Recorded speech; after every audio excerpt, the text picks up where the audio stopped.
चुके हैं कि मृत शरीर अथवा शव को शमशान तक कैसे पहुंचाना चाहिए और परिजनों तथा संतान का क्या क्या कर्तव्य एवं दायित्व होना चाहिए।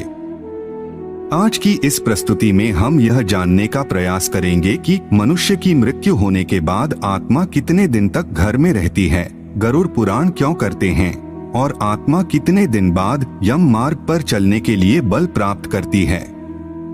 गरुड़देव ने श्री हरि विष्णु जी से पूछा कि हे भगवान, जब मृतक का दाह संस्कार हो जाता है तो उसकी आत्मा कहाँ रहती है और उसका क्या होता है और मृतक के लिए शोक कैसे करना चाहिए, यह ज्ञान मुझे देकर मेरा मार्गदर्शन करने की कृपा कीजिए। तब भगवान विष्णु ने गरुड़ की जिज्ञासा को शांत करते हुए कहा कि हे पक्षीराज, संतानों और बंधु बांधवों द्वारा मृतक का दाह संस्कार किया जाता है। दाह संस्कार की क्रिया करने के उपरांत जब परिजन अपने घर को आ जाते हैं तो मृतक की आत्मा भी अपने परिवारी जनों के साथ घर में ही रहती है। इस समय सारा परिवार शोकाकुल रहता है और आत्मा उनको समझाने और शांत करने का प्रयास करती रहती है, लेकिन इस बात का एहसास किसी को भी नहीं होता क्योंकि आत्मा अत्यधिक सूक्ष्म होती है। उसे न तो कोई देख पाता है और न ही किसी को उसकी अनुभूति होती है। हे पक्षीराज, अब मैं तुम्हें मृतक के लिए शोक करने के बारे में बताता हूँ कि जब मृतक के दाह संस्कार के बाद सभी पुत्र पौत्र आदि तथा सगोत्री परिजन घर आते हैं तो घर में 10 दिन तक अशौच कर्म का पालन करना चाहिए। मरण सूतक को ही अशौच कर्म कहते हैं। घर के सभी सदस्यों को जमीन पर ही सोना चाहिए। क्षार तथा नमक से रहित भोजन करना चाहिए। घर के किसी भी सदस्य को श्रृंगार नहीं करना चाहिए। शरीर पर तेल नहीं लगाना चाहिए। घर परिवार में किसी भी तरह का धार्मिक अनुष्ठान या पूजा पाठ नहीं होना चाहिए। इस काल में कोई नवीन वस्तु नहीं खरीदनी चाहिए। ब्रह्मचर्य व्रत का पालन करना चाहिए और शाकाहारी भोजन करना चाहिए। सभी को इस अशौच काल के अंतराल में दान एवं अध्ययन कर्म से दूर रहना चाहिए। दुख से मलिन, उत्साहहीन, अधोमुख, कातर एवं भोग विलास से भी दूर रहना चाहिए। यह अशौच तो विधि सम्मत समय और क्रिया आदि के द्वारा 10 दिन में समाप्त होता है, क्योंकि प्राणी इस काल में पिंडदान, अध्ययन और अन्य प्रकार के दान पुण्यादिक सत्कर्मों से दूर हो जाता है। सपिंडियों में मरण शौच 10 दिन का होता है। मृतक की आत्मा की मुक्ति के लिए संतानों द्वारा 10 दिन तक पिंडदान किया जाता है। मृतक के लिए जो संतान या भाई पहले दिन पिंडदान की क्रिया करता है उसे ही 10वें दिन तक प्रेत की अन्य समस्त क्रियाएं करनी चाहिए। चाहे चावल हो, चाहे सत्तू हो, चाहे शाक हो, पहले दिन जिससे पिंडदान करे उससे ही 10 दिन तक पिंडदान करना चाहिए। हे पक्षी श्रेष्ठ, इस प्रकार संतान द्वारा 10 दिनों तक जो पिंडदान किया जाता है वह प्रतिदिन 4 भागों में विभाजित हो जाता है। उसके प्रथम 2 भाग से अतिवाहक शरीर, तीसरे भाग से यमदूत और चौथे भाग से मृतक स्वयं तृप्त होता है। 9 दिन और रात्रि में वह शरीर अपने अंगों से युक्त हो जाता है।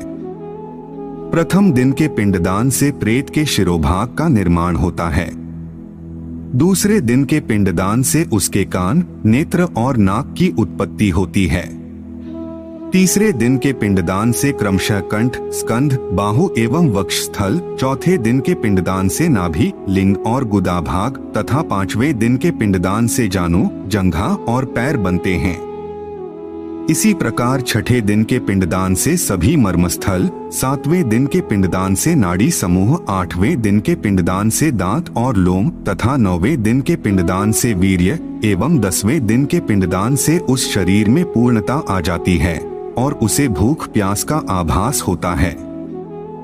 इस प्रकार 10 दिनों तक पिंडदान के बाद 11वें दिन घर की शुद्धि की जाती है। ऐसा करने से अशौच कर्म समाप्त हो जाता है। 11वें और 12वें दिन जो श्राद्ध किया जाता है उससे प्रेत स्वयं भी भोजन प्राप्त करता है। इस अंतराल में घर में गरुड़ पुराण का पाठ भी किया जाता है। घर के सभी सदस्य व प्रेत आत्मा गरुड़ पुराण का पाठ सुनते हैं, जिससे उनको अच्छे कर्म और बुरे कर्मों का पता चलता है। अतः मृतक की आत्मा का आगे का मार्ग उसके किए गए कर्मों के अनुसार कैसा होगा, इसका उन्हें आभास हो जाता है। 13वें दिन 13वां श्राद्ध किया जाता है, जिसे 13वीं कहते हैं। इस दिन परिजन अपनी योग्यतानुसार ब्राह्मणों, साधु संतों, निर्धनों तथा अन्य लोगों को भोजन कराते हैं। इस दिन गौदान भी किया जाता है।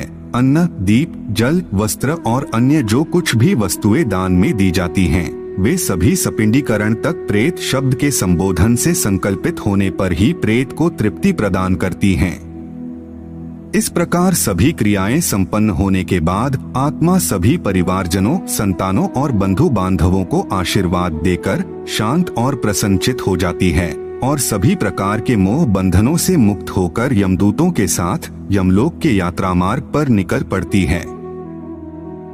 तो यह थी व्यक्ति की मृत्यु होने के बाद आत्मा के घर में रहने, 10 दिनों के पिंडदान, गरुड़ पुराण के पाठ, 13वीं और आत्मा का यम मार्ग पर चलने के लिए बल प्राप्ति के बारे में एक छोटी सी जानकारी। हम आशा करते हैं कि आपको यह जानकारी अच्छी लगी होगी। अगर अच्छी लगी हो तो वीडियो को लाइक करें और हमारे चैनल को सब्सक्राइब करने का कष्ट करें। अगर आपने हमारा चैनल पहले से ही सब्सक्राइब कर रखा है तो इसके लिए हम हृदय की अनंत गहराइयों से आपका कोटि कोटि धन्यवाद करते हैं। गरुड़ ज्ञान के अगले भाग में हम आत्मा के यम मार्ग में जाने के बारे में जानकारी देने का प्रयास करेंगे। एक बार फिर से आपका बहुत बहुत धन्यवाद। जय हिंद, जय भारत।